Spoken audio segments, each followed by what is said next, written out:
YouTube? Não dá pra usar essa introdução. Por algumas questões fora do YouTube, eu fiquei sem tempo pra gravar, e ao longo do tempo isso se tornou meio que um preguiça. Então eu tô tomando vergonha na cara meio que do nada pra gravar isso aqui. E nada melhor do que tentar surfar um pouco no hype de Dragon Ball Daima, né? Porque é o assunto do momento. E falar sobre uma coisa importante, que é o conteúdo que tá sendo apresentado nele agora. Nossa, até esqueci como que realmente faz isso. Mas enfim, então é isso. Vamos falar sobre Dragon Ball Daima e como ele é um baita de um presente pros fãs na questão de world building, ou seja, construção de mundo, ao mesmo tempo que ele tá sendo a maior bullshit da história. Mas antes eu quero tecer alguns comentários. Primeiramente é bom falar do óbvio, né? Dragon Ball Daima tem sido excelente, seja no quesito de animação, roteiro, direção, trilha sonora, condução da história, tá tudo impecável, até porque é um web anime, né? Mas não tira o mérito de que tá impecável. Particularmente eu tenho adorado esse ar contemplativo que tem sido Dragon Ball Daima. É meio que um ar de respiro e eu gosto disso. Tem sido muito fácil se perder nas paisagens dos planos sequências ou ficar simplesmente viajando na maionese enquanto o episódio tá passando. E embora o Daima sinceramente seja um produto que quase ninguém na fanbase merece, porque convenhamos, a fanbase de Dragon Ball é uma das mais ingratas e insuportáveis que eu conheço, mas esse não é o tema do vídeo. Dragon Ball Daima é um ganho que assim, não dá pra mensurar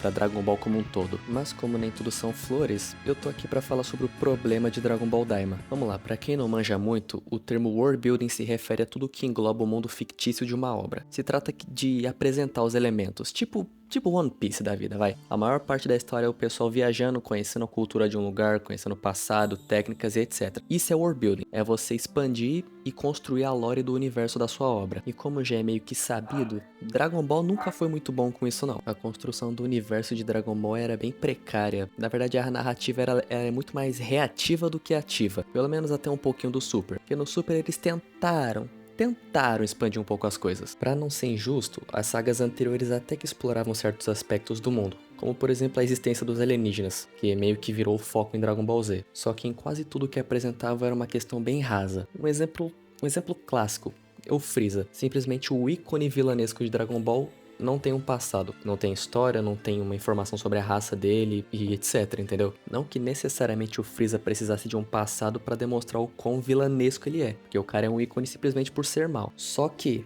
seria bom, né? Se Dragon Ball Xenoverse faz questão de explorar esse tipo de coisa, por que a obra canônica não faz? Nem os Saiyajins, que são praticamente a cara de Dragon Ball, tem muita coisa explicada. Você tem uma informação aqui e outra ali, mas é simplesmente raso. E as poucas informações que tivemos, em sua maioria, serviram mais para agregar ao Goku e ao Bardock. Por exemplo, no mangá do Super, durante a saga do Granola lá. A menção que nós temos aos Saiyajins é simplesmente para justificar o Bardock ter salvado o Granola e a mãe dele, porque era um capricho e etc. E se ainda for puxar mais, a gente teve essa exploração dos Saiyajins e sobre como funcionava o sistema de governo do Freeza, que com a adição do grupo dos Hita, acabou mostrando que o Freeza é bem mais parasita do que parecia. Os Saiyajins chegavam, destruíam, vinham os Hitas, arrumavam o planeta e vendiam para outra raça. O Freeza quase nunca aparecia, mas a gente teve pouca coisa relacionada a isso, porque o mais importante foi como o Bardock venceu o Gas, que convenhamos foi uma lutinha bem fraca. Você ficava então dependendo de jogo para explorar os elementos adjacentes da franquia, mas sinceramente nem isso salvava muito. Exemplo, Dragon Ball Heroes, onde sai a maioria das maluquices de lá, nem eles conseguiram salvar. Quer um exemplo? Vou falar mais de Saiyajin porque é o exemplo mais fácil de lembrar aqui, é o Camber. O Camber simplesmente é um Saiyajin parrudão, que parece mais bárbaro do que os Saiyajins da época do Bardock, e que nitidamente tinha alguma relação com o primeiro Deus Super Saiyajin. Só você lembrar no episódio 4 que o cara viu o Goku se transformar em Deus Super Saiyajin e começou a ficar malucão, mostrando que ele tinha alguma espécie de ligação, seja com o Deus Super Saiyajin ou com o pessoal que veio depois. E isso nunca mais foi abordado. Você tem noção que a aura do Camber teve mais importância que o próprio durante Dragon Ball Heroes? Pois esse tipo de coisa é intancável. Um outro exemplo, Dragon Ball Legends. Eles apresentaram o Charlotte e o Giblet, que são personagens originais do jogo. E eles basicamente são descendentes do primeiro Deus Super Saiyajin.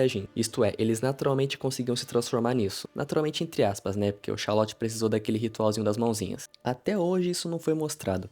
Eu não posso nem falar que não vou dar spoiler pro pessoal que joga o Legends, porque isso não foi nem apresentado ainda. E o jogo já tem tipo uns 6, 7 anos. E já que a gente tava falando de Heroes e Legends, Xenoverse, todo o conceito de Kaioshin do tempo, linhas temporais alternativas, patrulha do tempo, Makai, pô, tudo isso seria um grande acréscimo a Dragon Ball no geral. mas tá limitado a jogo. A jogo. Olha o tanto de plot que podia estar sendo aproveitado na obra principal, que é de onde realmente eles ganham dinheiro não, mas simplesmente onde o que chama o pessoal, isso tá sendo reservado a jogo. Esse, meus amigos, é o world building em Dragon Ball. Você não ter nada na obra principal, mas receber um monte de migalha que não serve pra nada no final das contas em jogos e mídias complementares. Mas o tempo de ficar mendigando informação no jogo acabou, porque chegou Dragon Ball Daima, que sinceramente dá de 10-0 em tudo isso aí. Em tudo isso é um exagero, mas Dragon Ball Daima tem feito um grande trabalho com isso. Pô, o Daima tem sido uma maravilha, praticamente todo episódio teve uma bomba sendo lançada e tava funcionando muito bem, até o episódio 10. Vamos lá, até onde se sabia, de acordo com mapas oficiais e desenhos que fizeram, a gente tem o universo, que não me pergunta como funciona, mas ele é assim como tá aí na tela, fisicamente falando. E o Makai, que é o reino dos Cramulhão, ele tá aí bem no finalzinho, como se ele fosse um mundo à parte. E no final das contas ele se provou ser nos jogos e agora no Daima, mas esse não é o ponto. Você olhando essa imagem, subtende-se que o Makai, ele era uma extensão do universo em si, embora fosse um universo à parte, por assim dizer. Não me pergunta como isso funciona, mas é assim que funciona. E apesar de soar visualmente esquisito, você consegue comprar essa ideia, porque aí em cima a gente tem o mundo dos Kaioshins, tem o paraíso e etc. Então você tem uma questão de mundo inferior, mundo superior e etc. Aí agora vem o Dragon Ball Daima e inverte literalmente tudo. É intancável isso. Há milhões de anos, o Rei Supremo do Makai... Ai meu Deus, olha que merda é essa, velho. Pô, o Rei Supremo do Makai é um personagem do Ronald McDonald's, velho. O Rei Supremo do Makai foi e ordenou que esse maluco aí criasse o multiverso. Multiverso é esse que, após a sua criação, vários outros Majins simplesmente migraram do Makai pro universo, incluindo os Namekujins e a raça dos Kaioshins lá. O que importa é, olha o tamanho da bullshit que isso é. De longe eu quero parecer ingrato, reclamar alguma coisa do tipo. Não é isso que eu tô querendo transparecer aqui. É como se fosse uma conversinha, só presta atenção no meu ponto. Em Dragon Ball Super a gente é apresentado o conceito dos 12 universos, aí tem os Hakaishins para complementar os Kaioshins, temos os Anjos Guardiões, Anjo Guia, sei lá como você prefira chamar, a gente tem o Daishinkan e tinha o Zeno. Zeno que era consagrado o rei da jossa toda, né? Não que ele necessariamente seja o criador de tudo, porque ele nunca foi mencionado como tendo feito isso, mas é como se ele fosse o rei da cocada preta, né? Aí agora o Daima me lança essa bomba de que foi o Ronald McDonald's que pediu pra um cara criar o multiverso. Ou seja, os anjos, hein? Os anjos, Arama, Zenhou, são tudo criação dessa porcaria aí? Pô, não é julgando o visual, porque o Zenhou, ele simplesmente oblitera tudo que aparecer na frente dele, mas eu não compro que o Daishinkan ou um Zarama da vida tenha menos poder do que esse maluco aí. É sério, olha pra isso, velho, que bonequinho feio, cara. O Daima simplesmente pegou e falou, esquece tudo o que você sabia sobre Dragon Ball, porque agora é isso. Pô, olha a bagunça que isso é agora. Se eu olhar pro lado racional, o universo ser criado depois do Makai não interfere em absolutamente nada. Mas isso inverte totalmente o padrão de poder e pipipopopó dos caras. A galera do Power Scaling deve estar maluca, né? Colocando o rei do Makai, essa coisa horrorosa aí, como 99D elevado a 35, né? O meu problema não é nem essa informação em si, e sim o fato de não aproveitarem informações antigas que já havia, mesmo que elas não fossem canônicas, não era difícil você adaptar para tornar canônico. Beleza. A gente tem a questão dos Kaioshins, que em entrevistas antigas e tal, a gente tinha aquele rolê esquisito de que Kaioshins e Shinjins, de forma geral, nasciam de uma fruta. Um fruto normal era, no máximo, um Kaiô, um fruto dourado era um Kaioshin, e um fruto podre seria banido pro Makai na forma de um demônio. Beleza, estranho, mas dá pra comprar. E o Daima conseguiu adaptar isso. Os Shinjins realmente nascem de árvores, mas eles não são frutas, literalmente. Eles literalmente nascem na árvore. É estranho, mas é só ver aí na tela que vai dar pra entender. E os Kaioshins e Shinjins de forma geral sempre tiveram esse ar meio superior, de divindades e tal. E agora eles são demônios? Não vou dizer que desvirtualiza a lore antiga dos personagens, mas isso é meio paia. Nem Shinjin eles se chamam mais, agora eles se chamam Glind. Que raio de nome é esse? Glind!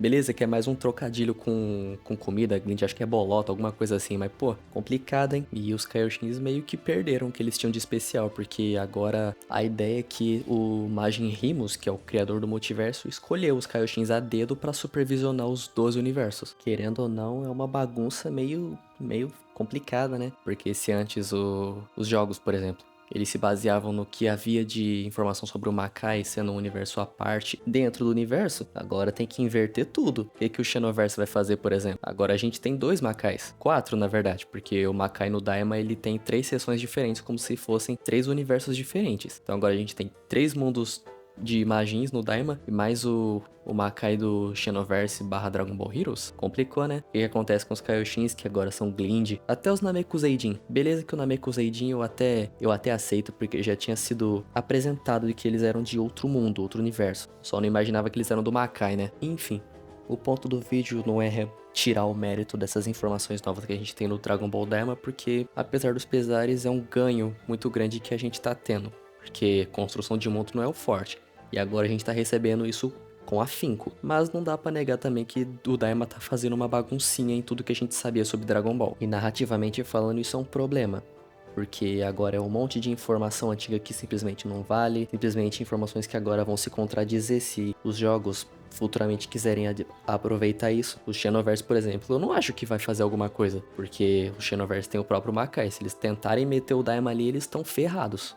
Então é uma faca de 2 gumes. Não é a expressão certa, mas é uma faca de 2 gumes que o Dragon Ball Daima tá fazendo. Mas fazer o que, né? No final das contas, não é uma reclamação por a Dragon Ball Daima. Eu tenho adorado Dragon Ball Daima, velho. O Daima tem sido muito bom. Embora eu reafirme que a gente não merece esse anime. E quem sabe eu faço um vídeo sobre isso. Apesar de que é Freud, né? Eu escrevendo o roteiro disso aí, o Vice Z lançou o vídeo que a fanbase é hipócrita. Aí me complica, né? Parece que eu tô sendo copião. Mas eu vou fazer do mesmo jeito. Enfim, eu acho que é isso. Perdão se a minha voz parecer um pouco baixa ou alta demais em alguns momentos. É porque eu perdi a prática, né? Então eu tô reaprendendo a gravar. Espero que eu tenha sido claro no que eu quis dizer. Se vocês gostaram, considerem deixar o like, ativar o sininho, porque eu pretendo voltar a mandar vídeos. Se inscrevam, claro. Um grande abraço e falou.